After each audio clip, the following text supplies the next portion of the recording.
Hi everyone, welcome to my channel. My name is Anifa, and today we are going to be talking about how I honestly feel about moving back to the United States of America.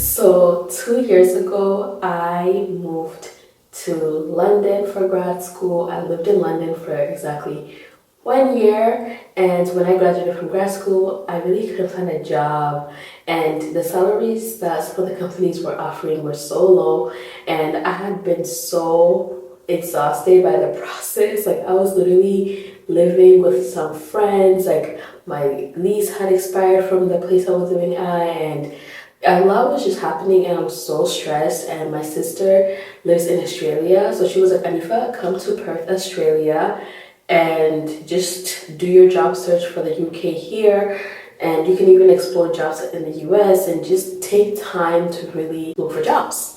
So I came to Perth, Australia, and I've been here for 1 year. So I have not lived in the US for about 2 years, and a lot of things are going through my mind as I prepare for my move back to the US. So I've already bought my ticket, and I will be back in the United States of America in November.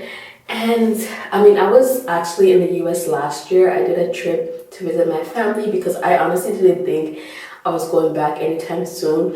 My goal was to plan my life in London. Like, I saw myself getting a full-time job and living in London, but that vision didn't really work out, and I'll talk about why, and I'll go into like what my experience has been like living in these other countries and why I feel the way I feel about going back to the United States, the pros and cons of all the countries that I've lived in, and why I'm here.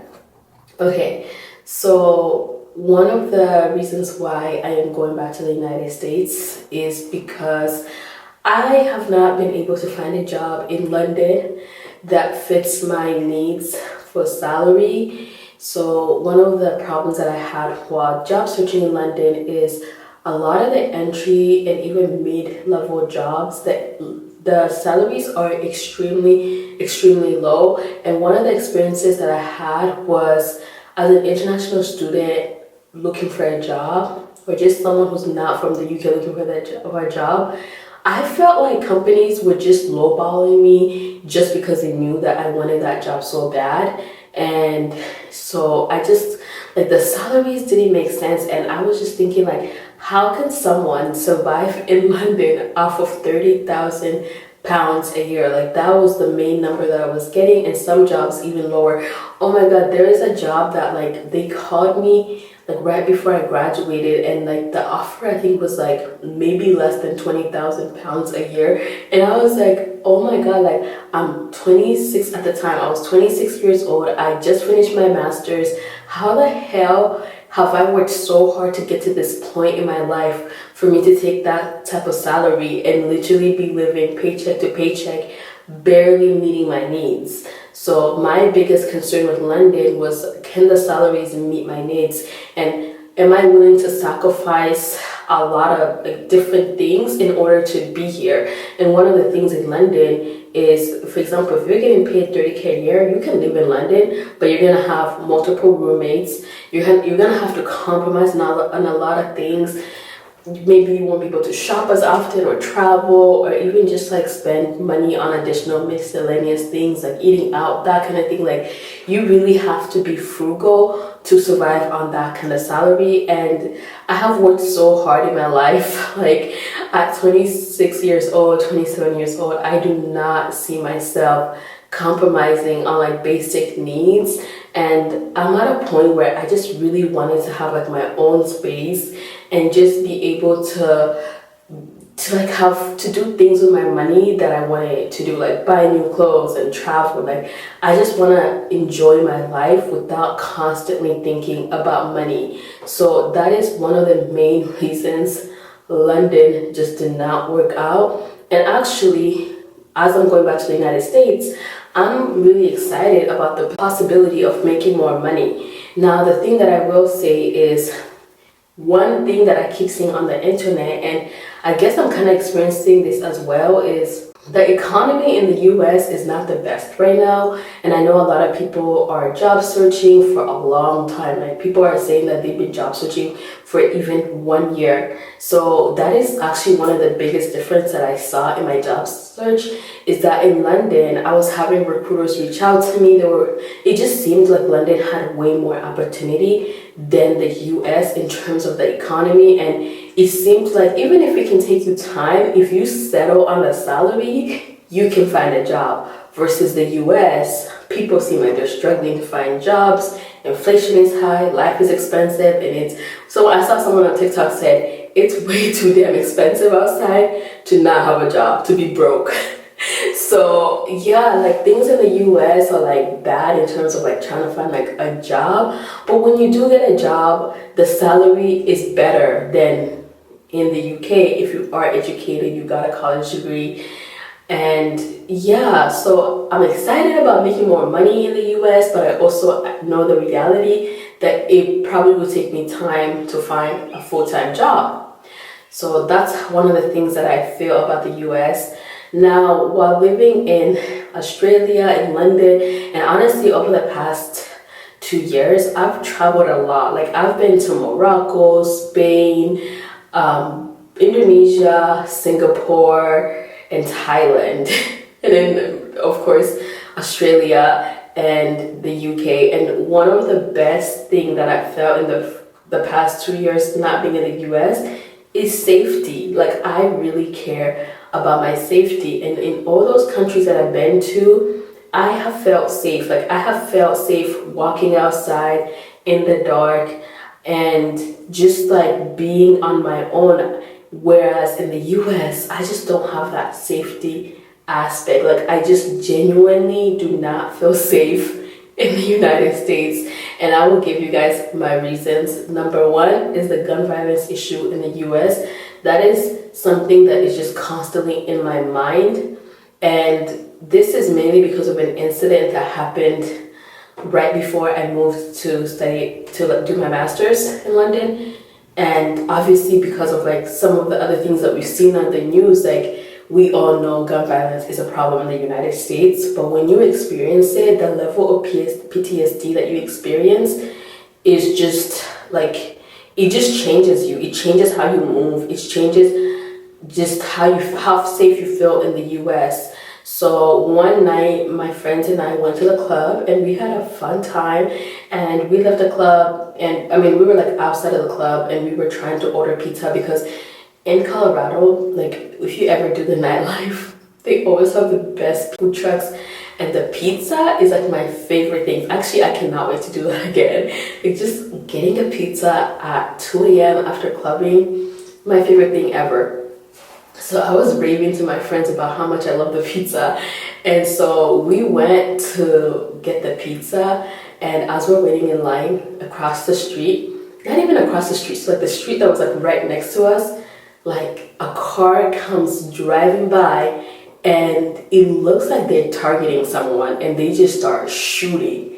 And as they're shooting, like I just like, you don't think. In that moment, you do not think, you just run. Like we didn't even strategize, we didn't talk, we didn't say let's all go in that direction. Everybody, it was like run for your life. Everybody's on their own. So I start running, my friends run, and I'm like trying to find the safest place to hide. I go into an alley and I'm scared, and like I think like this all happened so fast. So like within 10 minutes it had been done. And so I found my friends, and we were just so scared. Like I don't think I could ever go to that club again without reliving that trauma. And so ever since then, and just in general, like seeing what's happening on the news, what happens at grocery stores, at schools, like the things that you see happen, it really impacts you. So any environment that I walk into in the US, I'm constantly thinking, what is my exit plan if something happens? And I hate that because like I don't have that mindset anywhere else in the world. I can go into London, I can go into a restaurant, I can go into a grocery store, school, whatever, and I can just enjoy myself and be present. I feel comfortable going into spaces where there's a lot of people. I could go to a concert, I could go to an outdoor big event in London, in Australia. Like, I can go anywhere without thinking about what's my exit plan if something happens. Am I wearing comfortable enough shoes or outfit to run if something happens? Like, it is traumatizing to have to think like that, and unfortunately that's how I think from living in the US. And actually last year I went back to visit my family, and my friends and I went to a Juneteenth festival in Denver. And as we were arriving, like, I was already feeling so off about going, but I was like, you know what, let me go, because that's just how I feel about going to big events in the US. Like, I remember last year the Broncos, the Nuggets won the game. It was like right around the time that I had gone back, and my friends, they like all went to celebrate downtown, and there was literally a freaking shooting. I mean, I don't think a lot, like, no one really got hurt. Maybe one person got hurt. I'm not sure, like, if anything, what the results of that was, but I know there was a shooting and people were posting about it, and it was on the news, and it was just really sad to see that you can't go in like these large spaces without really getting scared. But anyways, let's go back to the Juneteenth event. So my friends and I are arriving. We're about to walk into the venue, and all of a sudden, people start running. Like, they're literally running. And so I start running, and like my friends start running. We're just all scared. Like, what the hell is going on? And imagine, like, this is like my freaking third day back in the US, and this is already happening. Are you kidding me? So anyways, we start running, and then people are like, oh, don't worry, like, it's nothing. And so, yeah, it turned out to be nothing, but honestly, I don't know. So we ended up staying at the event, and the whole time I was just so anxious, and I just really, like, I didn't enjoy myself as much as I could have, because I just genuinely did not feel safe. So that's literally the biggest con for me to like live in the US, that I dread. But at the same time, when it comes to that, I always think about my family, my friends, my mom, my sisters, like everyone, like they're all in the US and they live their lives and they're all okay. And so because of that, I'm like, I'm gonna be fine. I just need to be vigilant. I need to be aware of my surroundings and my environment. I hate that I have to do that, and I hate that I have to like tell my siblings to do that, but that's just the reality of living in the US until the government actually takes this issue serious, which I genuinely wish that they did, because I feel like it is one of the most serious issues in the US, and they don't talk about it. They don't care about it. They just sweep it under the rug. When there's a mass shooting, they talk about it for a little bit, sometimes barely mention it, and then they just sweep it under the rug. And I just hate it, because the people that get most impacted is the most vulnerable population, which are kids. And that's like my biggest con of going back to the US, and something that I'm just gonna have to be aware of. And it's like a real life problem. The other thing that I'm thinking about as I wind down on my 2 years abroad is driving. So in London, I love London, guys. If the salaries was right, I could compromise on the weather. The weather, you guys, in London, it's gloomy every year. And I remember during the summer, I was like, what the hell? Like, we didn't have a summer, but the thing about London is like during the summer, that's when you should travel. Like, that's when you should leave and actually go somewhere else and have a real summer. But the transportation was amazing. I loved that I could just hop on the tube and just go and get places really fast just by taking the public transportation. London is one of those places that really made me love public transportation, just how convenient it can be. Literally, you guys, the buses in London, they don't smell. In Denver, I can't say the same. Like, I'm not hopping on a bus in Denver ever again. I feel like it was appropriate when I was younger, and when I was in high school, I could take the bus. I could spend 2 hours on the bus, but I'm over that phase of my life. And I actually took the bus recently in Australia. It took me like an hour to get downtown, and it was just a lot of walking. I was just like, no. Like, I just feel like the UK, they just have transportation lockdown. Like they just know exactly what they're doing. And so going back to the US, I'm thinking about how I am going to be driving again, and I'm a bit anxious about it because I don't like driving, but I'm also really excited for the convenience. Like, yeah, I'm just thinking about, is it like, am I just gonna hop in the car and know exactly what to do? I'm gonna vlog that when I start driving again with you guys so you guys can see.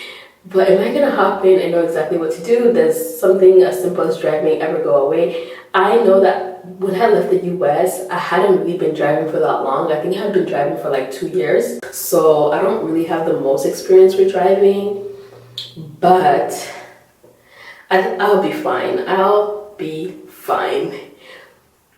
I'm excited for the convenience of it again. Not excited to spend that much on gas a month. Gas is expensive, you guys. I mean, paying for public transportation is expensive too, but gas is more expensive. Yeah, London public transportation is expensive. I didn't drive while being in Australia. So when I moved to Perth, my brother-in-law was like, oh, you should learn how to drive so that you can do things by yourself sometimes. And I was just like, no. Like at first I was like, open to the idea, but then I was just like, I'm gonna be back in London anytime soon. I just don't want to stress myself, because initially I was supposed to be here for just 3 months, but that didn't happen, and I'm still here, like literally reaching exactly a year in Australia, which is wild. And I just didn't want to drive, and the roads here, I just feel like they're weird because there's a roundabout like on every corner. And I don't like that. Like, why does every street have a roundabout? And like the roundabouts are just weird. Like, so it's like high-speed roads that are roundabout. Where like in Carvalho, the roundabouts are usually like on a road that is like very like slow, like a neighborhood road, not like a main road that has a roundabout. So I don't like that. And oh my gosh, last night I had a dream where I was driving in Australia and I was just like going against traffic. Like I was like going the opposite way, and it was just weird. It was traumatizing. So yeah, I didn't drive here. I did take the public transportation. They could definitely do better with public transportation, because whenever I have looked up places, like going places using the bus or the train, it just takes way too long. It's not as convenient, but the public transportation is clean and it doesn't smell weird, whereas in Denver, maybe it's changed, but I just felt like the public transportation in Denver smelled weird. Okay, like they need to clean them buses. So yeah, driving, that's one of the things. And then the other thing is, I mean, when I was in London, I made friends. I was very social. But then this past year in Australia, I've just kind of been like tagging along with my sister, and then staying in contact with some of the people from London, some of the people from Denver, but I haven't really had moments with friends or really socialized in the ways that I used to. So I can't wait to get back to like that. I know it would take time, because also I'm not sure how long I'll be in Colorado, let alone the US. I don't have plans to leave, but I just know my life is wild. I know Denver is like amazing, but it has never been like my long-term city, so I don't know how much I'll be able to like, make new friends and that kind of thing. We'll see. I'm also excited to date again. I mean, I did like date once here, but I wish I would have been more open to that. But honestly, I wouldn't have really experienced the journey that I did if I was constantly worried about a man. So I'm glad I didn't. But when I'm back in Denver, like, am I gonna be on a Hinge? Hinge is traumatizing, so I haven't been on Hinge for like a year and a half. Am I gonna go back on it? Am I ready for that level of trauma again? These are all food for thoughts. Am I also ready to live with my parents again at 27 years old? You guys, I don't know. I just always felt like, okay, it's gonna come a period where this ends, but it hasn't. Once again, I'm back living with my parents, and I'll let you guys know how that experience is, but I'm definitely nervous for it. I know they're about to have me doing everything. I just know, like, my mom's gonna be like, can you do this for me? Can you do that? Like, I'm just like, no. I mean, I'll help out, but I am excited to see my family and do activities with my sisters again, because I'm always on the go. Like I don't know when I'll leave Denver again and won't be able to have those moments. So I'm grateful. Right now, I'm gonna be there in time for Thanksgiving. So I'm super excited because I'm definitely gonna be the Thanksgiving host. Like maybe we'll do like a huge Thanksgiving and then I can invite, like my siblings can invite some of their friends and I can invite some of my friends and we can just do like a big Thanksgiving dinner. So we might, like, I like doing things like that, like family things. We might decorate the table. I'll see what we can do, but we're definitely doing something. But yeah, going back to America. I'm excited for some of the food places. Okay, Wingstop, yes. Chipotle, yes. I never got to try Kava, so I'm excited to try Kava again. Did I say Chick-fil-A already? No, Chick-fil-A, yes. I have a layover in LA, so I'm definitely gonna try to get some In-N-Out. We have In-N-Out in Colorado, but it's not the same. It's just not the same as the one in California. So when I'm in California, I have a couple hours of a layover. I might get the In-N-Out. Yeah. You guys, I'm so sad. But I'll be okay and I'll document this. If you want to see more of my content and you want to follow my journey, I'm such an international girly. Like, I just know I'm gonna manifest more opportunities to like live abroad or travel. So follow me because I am going to document everything. And yeah, thank you so much for watching. If you live in Australia, London, or the US, I would love to hear like what are the things that you love about where you live and what are the things that you don't love so much. Yeah, and I'm gonna do a separate video about what it's been like living in Australia. And yeah, I'm gonna do more videos where I talk and I sit down and I talk about my international experiences in deep detail. So if you have questions about the UK, Australia, and